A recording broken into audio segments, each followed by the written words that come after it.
Cheers, everybody! Back again with another one. We're off to Home Bargains. We've got a beer from the Microbrew craft beer selection.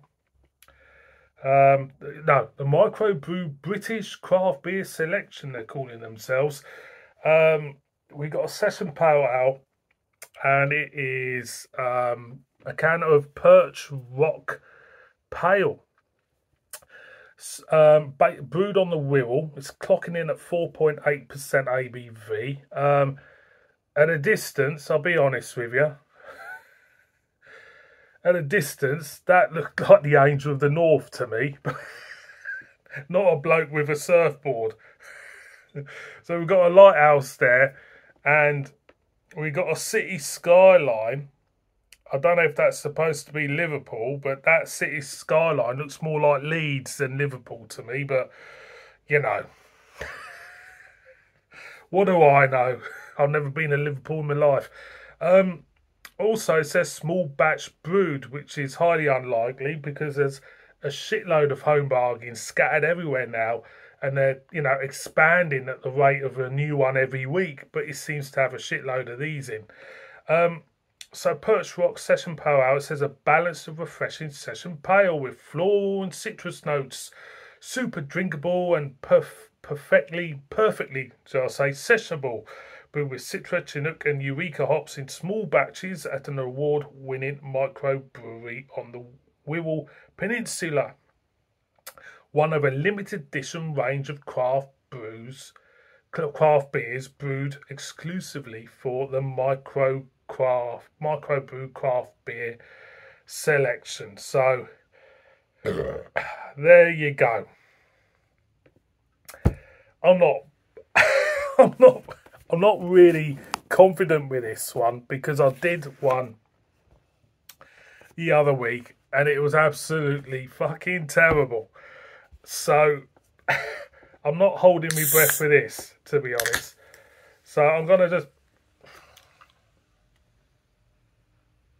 I mean, not much. I mean, there could be a hint of citra there in the aroma, but I could not tell you if there's a lot in it. I really can't, because at the end of the day, these are, I can't remember how much they've even paid for it, peanuts. So if you're selling a beer at peanuts, you got to look at your quantities of the ingredients. How much of the hops, you got 3 hop varieties going in.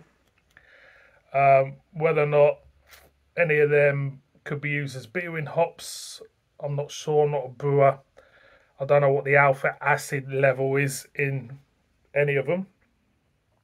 Cool, I got deep there, didn't I?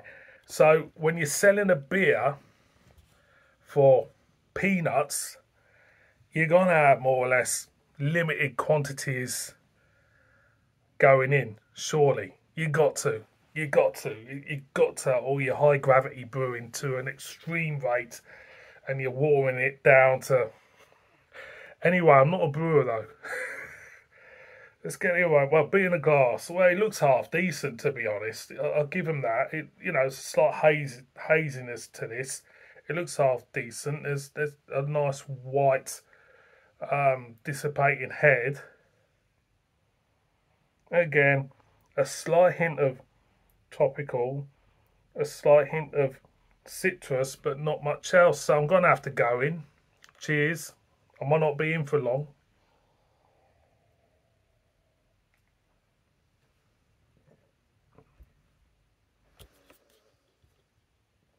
Session Pale Ale, 4.8.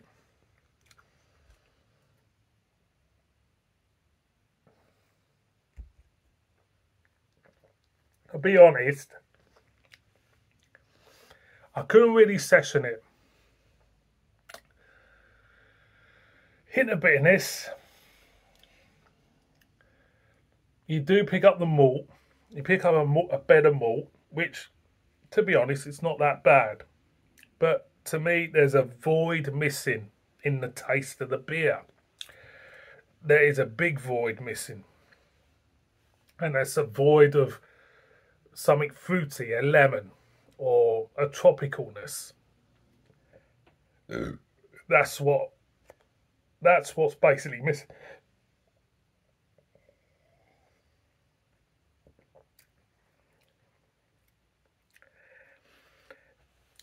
It doesn't feel thin. It just feels like it's missing something. It's missing something big in the middle.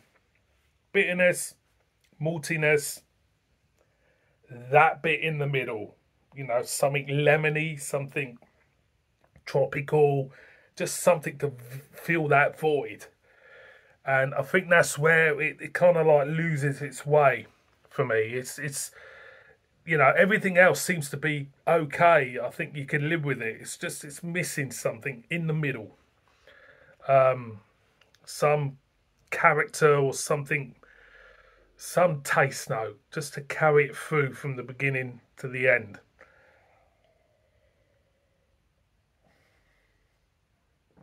And apart from that, it's a shame, really. I'm being sympathetic here, and I was expecting to rip this to bits, but it feels like it's a puppy with. It feels like it's a stray puppy needing a home. Something's missing. Fucking hell, would I get that from? So would I recommend it? No, I wouldn't. Nah, it's very bland. I wouldn't recommend it. It's bland. Save your money. Get something else. On that note, see you on my next one. Bip bip.